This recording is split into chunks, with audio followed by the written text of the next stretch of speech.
menjelang Dajjal keluar, terjadi tanda besar kiamat yang pertama terlebih dahulu, yaitu dukhan. Dukhan ini, seperti penjelasan Michel Penn, pakar astronomi dunia yang paling senior saat ini, beliau menjelaskan hanya terjadi apabila bumi mengalami hantaman meteor, daratan bumi. Sementara NASA Amerika saat ini mengumumkan kepada dunia bahwa kita sedang ada di tengah arus sungai meteor. Walaupun kita sudah di penghujung tahunnya, tetapi meteor mempunyai karakter seperti bola biliar. Dia kalau beradu, maka dia yang lain akan memental ke jalur yang lain. Peluang-peluang ini akan menjadikan bumi sangat rentan diserang oleh meteor. Dan Rasulullah menyebutkan ciri-ciri meteor akan menghantam bumi apabila umatku terlibat dan terjebak dalam 3 kesalahan di akhir zaman. Dan ketiga kesalahan ini sudah dibuat oleh umat Nabi, ketiga-tiganya. Pertama, kata Nabi, apabila di tengah-tengah umatku sudah banyak bermunculan penyanyi-penyanyi wanita di mana-mana. Yang kedua, apabila musik dan alat-alat musik sudah disenangi oleh umatku dan digandrungi, menyebar di mana-mana. Dan yang ketiga, apabila minuman khamar, barang-barang memabukkan sudah mudah didapatkan di mana-mana. Tiga-tiga ini sudah apa belum? Maka pertanda ini sudah Rasul gambarkan kepada kita. Kaum muslimin yang kami muliakan, Rasulullah SAW menyebutkan apabila terjadi hantaman meteor, seperti pernyataan Abdullah bin Abbas, maka berikutnya yang terjadi adalah dukhan. Dalam sanad yang jayyid, Ibnu Jarir meriwayatkan sebuah hadis di mana Ibnu Mulaikah berkata, guruku Abdullah bin Abbas berkata, malam tadi kami nggak bisa tidur karena kami menyaksikan meteor melintas di atas bumi kita. Saya khawatir jangan-jangan besoklah terjadinya dukhan. Apa yang dikatakan oleh Abdullah bin Abbas ini persis sama dengan yang diuraikan oleh pakar astronomi dunia tadi, Michel Penn. Meteor ini ketika dia menghantam atmosfer bumi kita, kalau garis diameternya 2 km saja, kekuatan ledakan meteor ini sama dengan 1 juta kali lipat bom nuklir yang pernah meledak di Nagasaki dan Hiroshima. Dampak yang terjadi berikutnya adalah meteor ini akan terbakar, bagian kulitnya akan mengeluarkan asap yang sangat tebal dan itu panas beracun. Kemudian bagian kulit ini lepas dari intinya dan dia membentuk meteor-meteor kecil yang akan menghunjam bukit-bukit kita, gunung-gunung kita, kota-kota kita akan menjadi hujan meteor. Sementara yang intinya mengandung sidrid. Sidrid ini adalah kandungan dari zat besi. Pergesekan yang sangat ekstrim menembus lapisan atmosfer kita menyebabkan timbulnya medan magnet yang teramat sangat kuat. Dampaknya yang langsung terasa oleh manusia di bumi adalah semua besi dan logam yang ada di muka bumi akan langsung terinduksi. Maka mobil kita yang mesinnya dari besi tidak bisa lagi di starter, Pak, nggak bisa lagi jalan. Pesawat juga tidak bisa bergerak, kapal-kapal, dan itu bukan untuk sementara waktu tapi permanen.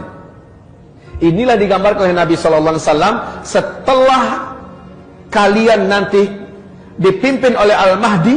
Al-Mahdi itu kemunculannya adalah setelah meteor jatuh. Setelah meteor jatuh terjadi dukhan, Al-Mahdi akan muncul. Al-Mahdi inilah yang akan memimpin umat Islam di sini. Nah, kaum muslimin yang kami muliakan, Rasul bersabda, saat Al-Mahdi nanti muncul, kalian sudah kembali seperti zaman sekarang. Tidak ada teknologi.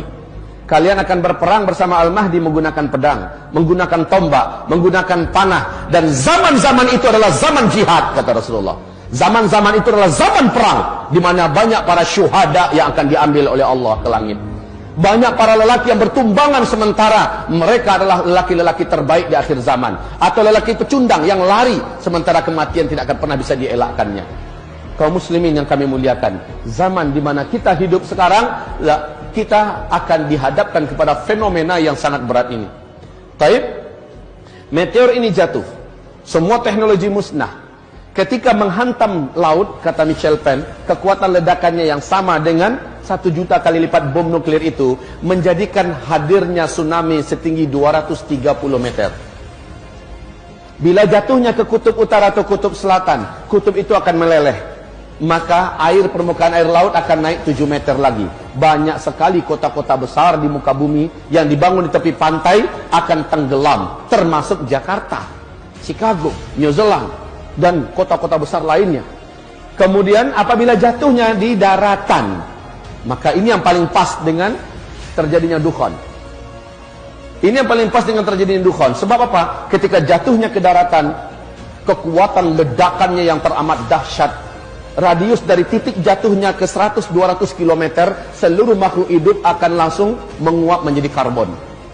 Kemudian bumi akan mengalami kecekungan yang sangat dalam, kemudian partikel-partikelnya membumbung ke langit dalam bentuk kabut debu yang teramat sangat tebal lagi panas, dan ini yang disebut dengan dukhan. Tebal, panas, gelombang kejut dari ledakan tadi menghasilkan kekuatan laju secepat 800 km per jam. Bayangkan kecepatannya. Maka partikel-partikel yang tebal tadi membumbung ke udara, menutupi langit, dengan segera membungkus bumi. Bumi akan gelap gulita 40 hari 40 malam, kata Rasul. Bumi akan gelap gulita 40 hari 40 malam. Hamba-hamba Allah yang saya muliakan, bagaimana 40 hari 40 malam tanpa cahaya? Sahabat-sahabat bertanya kepada Rasulullah, ya Rasulullah, bagaimana cara kami menentukan waktu salat? Nabi mengatakan, salat kalian kira-kirakan saja ketika itu. Siapapun yang berusaha melihat, walaupun telapak tangannya didekatkan ke wajah seperti ini, dia tidak akan mampu melihat apa-apa, gelap gulita. Setelah matahari kembali nampak, dukhan tersisi, ya, kita akan dikejutkan dengan pemandangan lain. Apa itu? Bumi akan diselimuti oleh debu yang sudah mengendap ke daratan, tebal di mana-mana. Bangkai-bangkai berserakan, bangkai-bangkai burung, bangkai kucing, bangkai anjing, binatang, dan banyak tanam-tanaman yang juga mati. Bayangkan 40 hari 40 malam nggak ada cahaya matahari, dan itu panas, Pak. Saking panasnya, kata Rasul, seluruh orang kafir di muka bumi ini melepuh kulit mereka. Jadi orang-orang kafir yang nggak sempat menyelamatkan diri, mereka akan melepuh seperti kita masuk open, Pak. Orang Islam yang banyak buat dosa sebelum itu terjadi, amalnya sedikit, imannya tipis, sama tersiksanya dengan orang kafir. Tapi orang beriman yang imannya bagus, ketika itu terjadi, amal solehnya sebelum itu banyak, dia akan selamat.